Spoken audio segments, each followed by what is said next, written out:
अपनी बात रख के हम सभी को अपना आशीर्वाद प्रदान करें। दीपक शर्मा जी।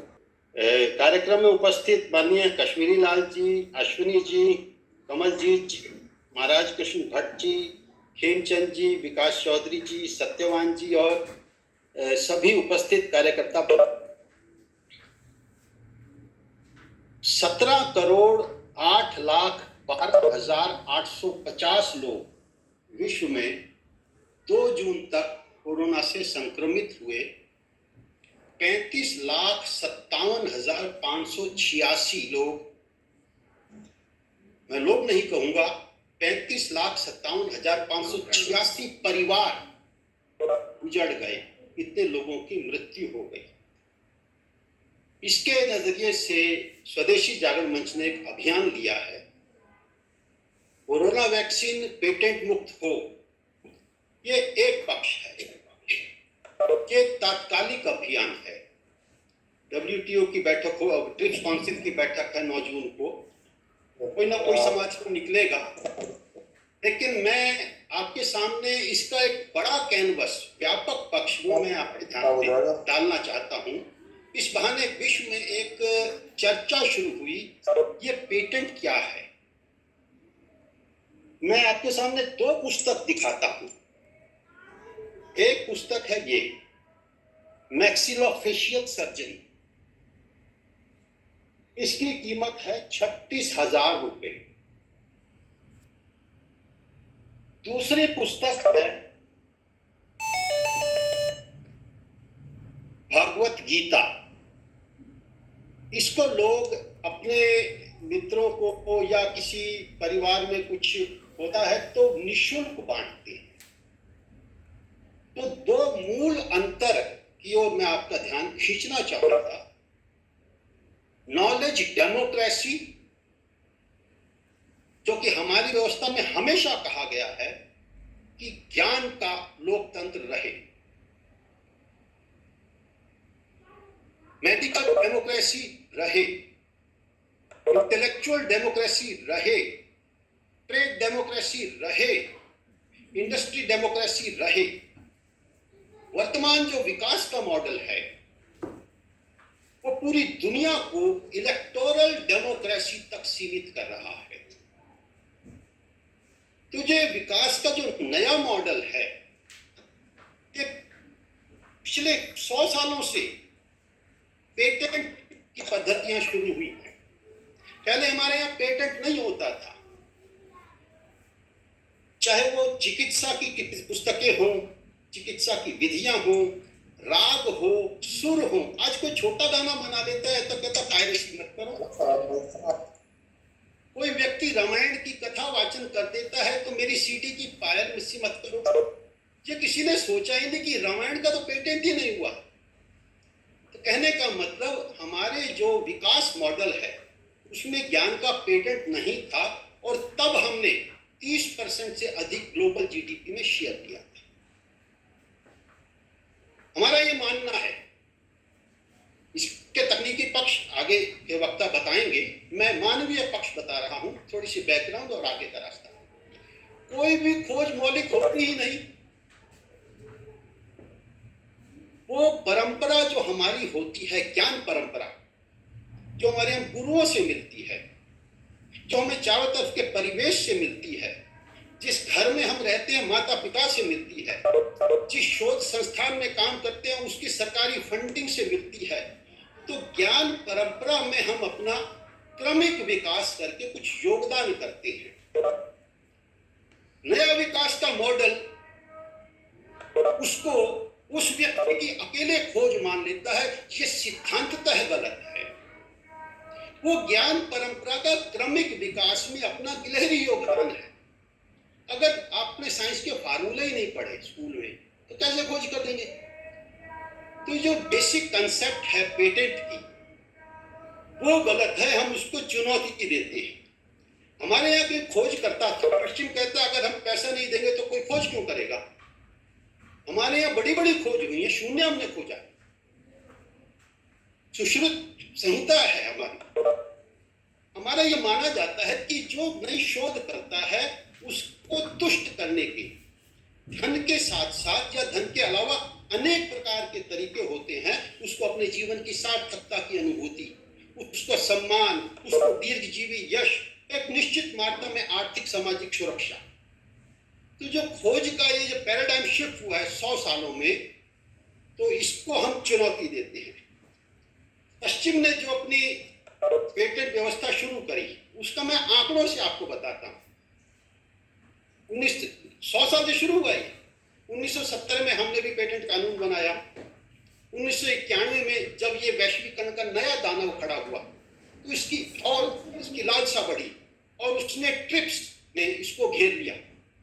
पूरे ज्ञान को geographical indication, patent, trademark, trade secrets, industrial designs, integrated circuits, copyright, पुस्तक मैंने दिखाई 36,000 की। ये सिर्फ कॉपीराइट की वजह से है और ये 20 साल तक लेगा। हर पुस्तक पे 36,000 रुपए कीमत, कितनी छपती होगी। तो कहने का मतलब इससे हुआ क्या? इससे ये हुआ कंपनियों का मुनाफा बढ़ा 1, अमेरिका का जीडीपी बढ़ा 2 और उन कंपनियों के मुनाफे पे टैक्स लगा के अमेरिका का बजट बढ़ा। आपको हैरानी होगी 2016 में अमेरिका का जितना जीडीपी है उसका 38% यानी $6 ट्रिलियन, भारत की कुल अर्थव्यवस्था $2.5-3 ट्रिलियन की है। अमेरिका की अर्थव्यवस्था में $6 ट्रिलियन सिर्फ इसी बात का जीडीपी था कि ये पेटेंट के नाम पर उनकी कंपनियों ने जो दुनिया भर में लूट मचाई,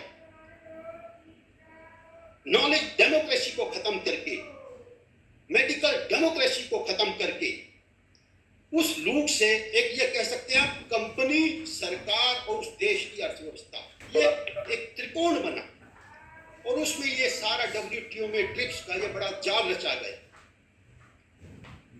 और हमारे देखते देखते हम में से कई लोग ऐसे हैं। इसका जमीन पे क्या फल हुआ? हमारे देखते देखते इलाज और शिक्षा आम आदमी के हाथ से निकल गई है। ये जो पेटेंट, जो ये ट्रिप्स का जो परिणाम जमीन पर अगर हम देखें, एक देश की बड़ी आबादी के हाथ से इलाज निकल गया, शिक्षा निकल गई है। 1991 से हम देखें तो धीरे धीरे मोहल्लों में छोटे अस्पताल खुलने बंद हो गए हैं, नए डॉक्टर्स ने क्लिनिक खोलने बंद कर दिए हैं। ये सब कॉर्पोरेट को शिफ्ट हुआ है। इसके अलावा ट्रिप्स में जब ये हमें समझौता किया गया दुनिया को, इस प्रकार से सब ये अधिकार चले जाएंगे कंपनियों को, तो भारत सहित अनेक देशों ने आवाज उठाई, स्वदेशी जागरण मंच ने उठाई और ट्रिप्स में फुसलाते हुए उन्होंने कहा अच्छा, अभी आप ऐसा कहते हैं तो ऐसा करते हैं, एवरग्रीन पेटेंट नहीं होगा तो हम 3D डाल देते हैं, और अगर कोई आपदा आएगी तो हम सेक्शन 92 डाल देते हैं कंपल्सरी लाइसेंस की, हम सेक्शन 100 डाल देते हैं, हम टेक्नोलॉजी ट्रांसफर कर देंगे। हमारा कहना यह है कि जब WHO ने महामारी पेंडेमिक डिक्लेयर कर दिया तो आपदा में जो ये सभी शिथिल हो जानी चाहिए, जो ये सेक्शन डाली थी हमसे वचन करके, ये ऑटोमेटिकली क्यों नहीं हो गई? इसके लिए बार बार हमें WTO में आग्रह क्यों करना पड़ रहा है कि आप खोल दीजिए? जब उन्होंने इसी शर्त पे ये ट्रिप्स के समझौते मंजूर किए थे कि अगर कोई वैश्विक 100 साल में आपदा आती है ऑटोमेटिकली ये खत्म माना जाएगा, तो ये ब्रीच ऑफ ट्रस्ट है। हमें अपील तो करनी चाहिए, लेकिन ये ऑटोमेटिकली लागू क्यों नहीं हुआ? अब ये होगा नहीं होगा ये तो आने वाला समय बताएगा, क्योंकि अगर बहुत देर हुई तो सभी देश अपना ऑर्डर प्लेस कर देंगे। अंत में मैं इसका केवल कोरोना से इन धन कुबेरों ने कितना कमाया है। 9 लोग कोरोना की वैक्सीन बेच के अरबपति बन गए हैं, ये हमने अखबारों में पढ़ा होगा। भारत के संदर्भ में अगर हम देखें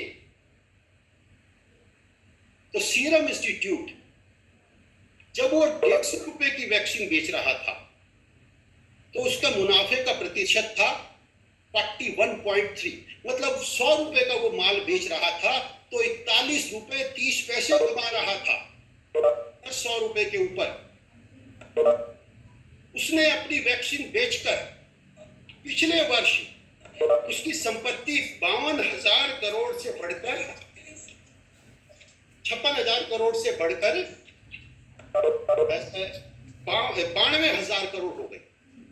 आप देखिएगा, जब वो 150 रुपए की वैक्सीन बेच रहा था पिछले वर्ष उसकी संपत्ति 56,000 करोड़ से बढ़कर 92,000 करोड़ हो गई।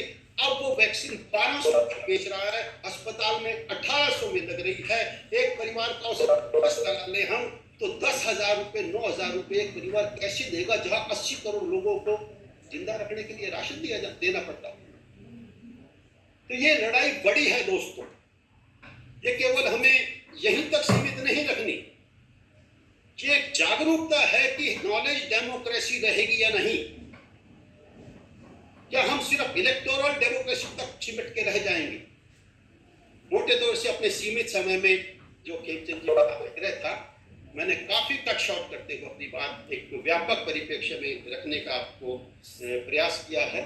आपने मुझे बोलने का अवसर दिया, इसी के साथ मैं अपनी वाणी को विराम देता हूं। धन्यवाद। आदरणीय दीपक जी ने बहुत अच्छे तरीके से बातें रखी, हम उनका बहुत बहुत धन्यवाद करते हैं। एक बार ताली बजा के उनका धन्यवाद करेंगे। और उन्होंने बहुत ही कम समय में ये एक आप कह सकते हैं एग्जाम्पल है हम सभी के लिए कि समय की मर्यादा का किस तरीके से पालन किया जाए और अपनी बात को भी इफेक्टिव तरीके से कैसे रखा जाए, वो उन्होंने हम सबको दिखाया है।